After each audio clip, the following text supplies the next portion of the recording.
Hello everyone, मैं AP Singh आपका स्वागत करता हूं अपने YouTube channel APS study zone पर।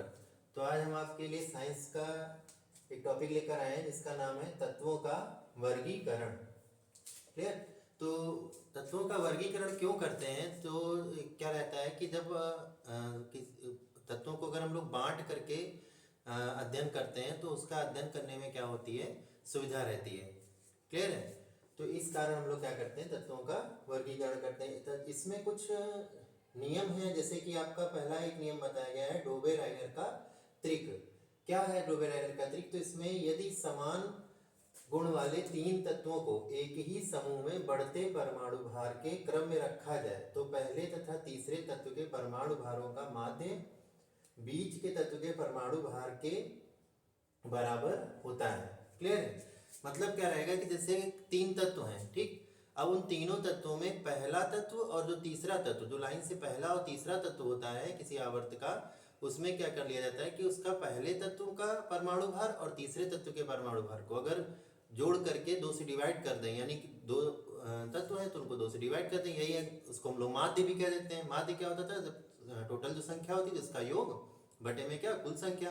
तो यहाँ पे दो तत्व थे, जैसे फॉर एग्जाम्पल हमने यहाँ लिया है आपका क्या, लिथियम, सोडियम और पोटेशियम। लिथियम आपका पहला तत्व हो गया, पोटेशियम क्या हो गया, तीसरा तत्व हो गया। तो लिथियम का जो परमाणु भार होता है 7 और पोटेशियम का होता है 39। तो 7 और 39 का अगर माध्य निकाल दें, यानी 7 और 39 को जोड़ दें और 2 से डिवाइड हो जाएगा। ठीक है। जब माध्य निकाल देंगे 46/2, 46 का 2 से डिवाइड करा देंगे 23 आ जाएगा।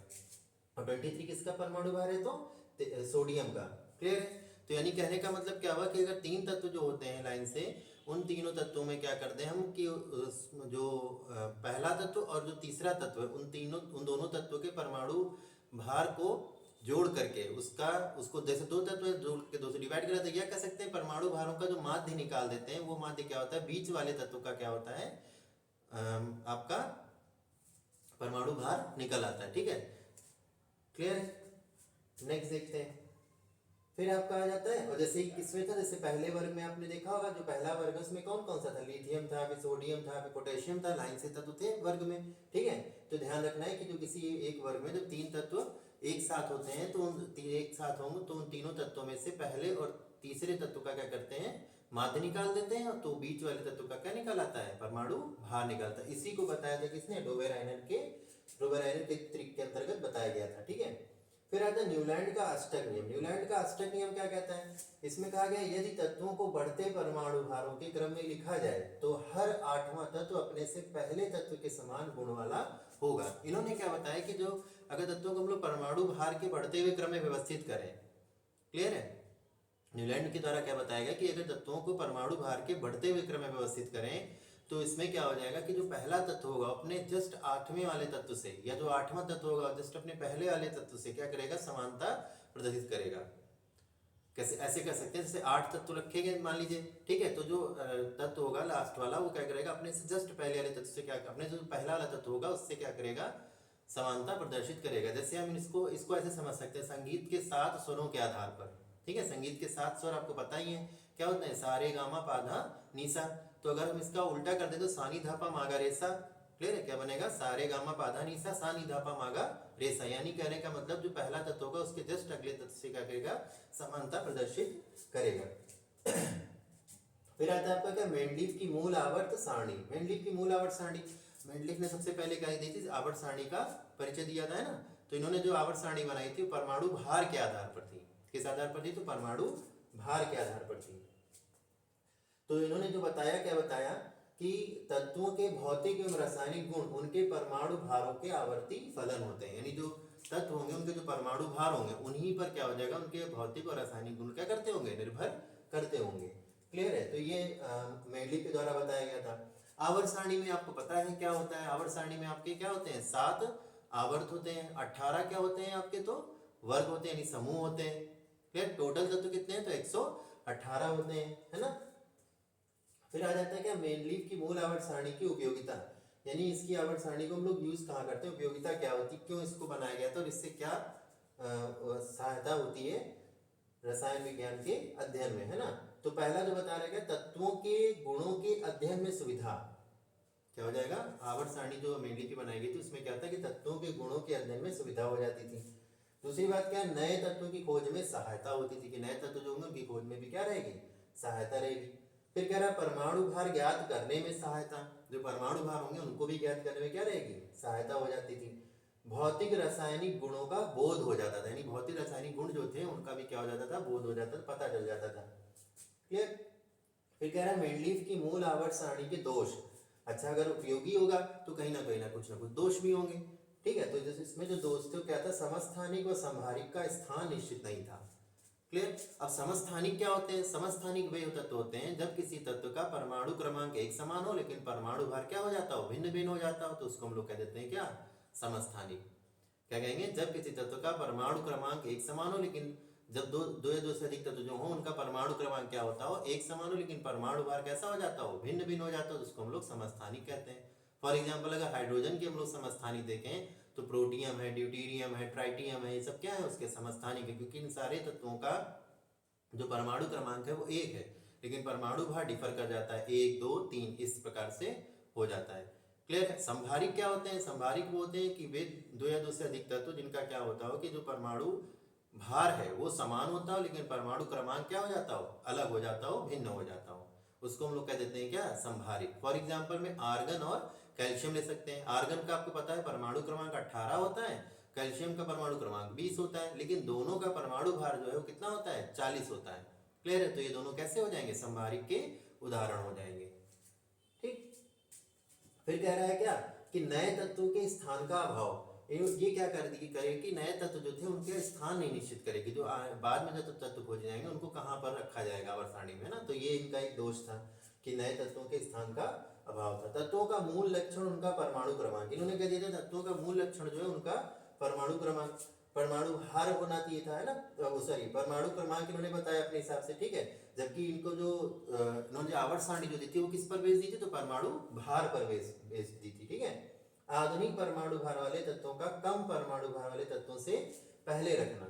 ठीक है, सॉरी अधिक परमाणु वाले, जो अधिक परमाणु भार वाले तत्व हैं उनको क्या कर देना, कम परमाणु भार वाले तत्वों से क्या कर दिया, पहले रख दिया।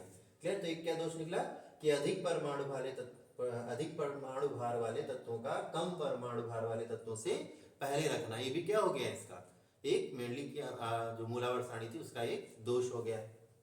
फिर आता है आपका मेंडलीव की संशोधित आवर्त सारणी। संशोधित में इन्होंने बताया, क्या बताया कि तत्वों के भौतिक एवं रासायनिक गुण उनके परमाणु क्रमांकों के आवर्ती फलन होते हैं, ये संशोधित आवर्त सारणी में बताया गया था। पहली आवर्त सारणी में क्या था कि तत्वों के भौतिक एवं रासायनिक गुण उनके परमाणु भारों के आवर्ती फलन होते हैं। संशोधित में क्या बता दिया गया कि तत्वों के भौतिक एवं रासायनिक गुण उनके परमाणु क्रमांकों के आवर्ती फलन होते हैं।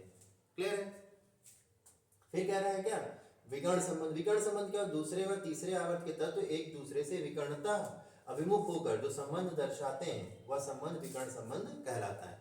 दूसरे और तीसरे आवर्त के जो तत्व होते हैं वो एक दूसरे से विकर्णता अभिमुख हो जाते हैं। विकर्ण का मतलब क्या होता है, जैसे किसी चतुर्भुज है ना, या आपका आयत है, तो उसमें जो एक कोना जो होता है वो दूसरे कोने से विकर्णता संबंध दिखाता है, वहां जो विकर्ण बनता है, वैसा ही कुछ संबंध इसमें दो तत्वों के बीच में दिखाया जाता है। जैसे देखिए द्वितीय आवर्त और तृतीय आवर्त। द्वितीय आवर्त के तत्व में आपका लिथियम, बेरिलियम, बोरॉन और कार्बन।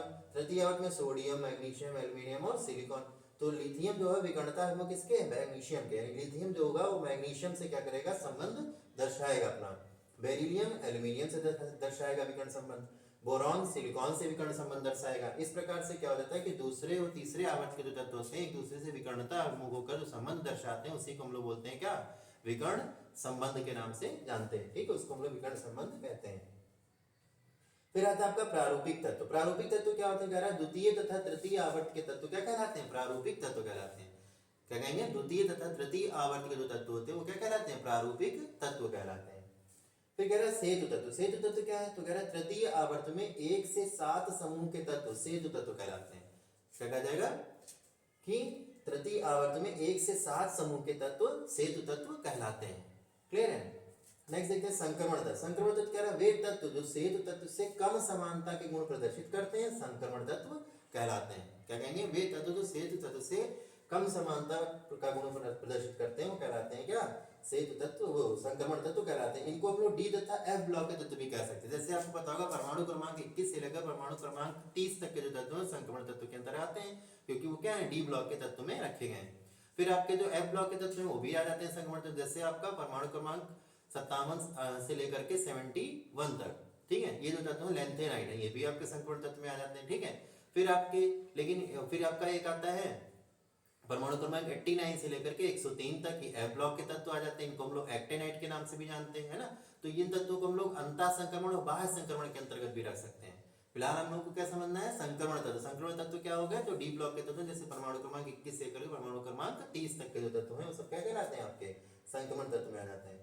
फिर कह रहा है आधुनिक आवर्त सारणी भी इसमें है। आधुनिक आवर्त सारणी क्या है, तो ये परमाणु क्रमांक पर आधारित, इसको हम लोग दीर्घ आवर्त सारणी भी कहते हैं। परमाणु क्रमांक पर जो आधारित आवर्त सारणी थी वो आपको किसने बताई थी, तो मोजले ने बताई थी। जबकि परमाणु भार के आधार पर जो आवर्त सारणी बताई गई किसने बताई, मेंडलीफ ने। क्लियर है। तो इस प्रकार से मैंने आपको आज तत्वों का वर्गीकरण के बारे में बताया, जिसमें आपका डोबेराइनर का ट्रिक बताया, न्यूलैंड का अष्टक नियम, मेंडलीफ की मूल आवर्त सारणी, मेंडलीफ की मूल आवर्त सारणी की उपयोगिता, मेंडलीफ की मूल आवर्त सारणी के दोष बताए, मेंडलीफ की संशोधित आवर्त सारणी के बारे में बताया, ठीक है। विकर्ण संबंध क्या है, प्रारूपिक तत्व क्या है, सेतु तत्व क्या है, संक्रमण तत्व क्या है, आधुनिक आवर्त सारणी के बारे में बताया कि परमाणु क्रमांक पर आधारित होती है, जिसको हम लोग दीर्घ आवर्त सारणी के नाम से जानते हैं, जिसको किसने दिया था, तो मोजले ने इसके बारे में बताया था कि दीर्घ आवर्त सारणी के बारे में किसने बताया था, तो मोजले ने बताया। क्लियर है।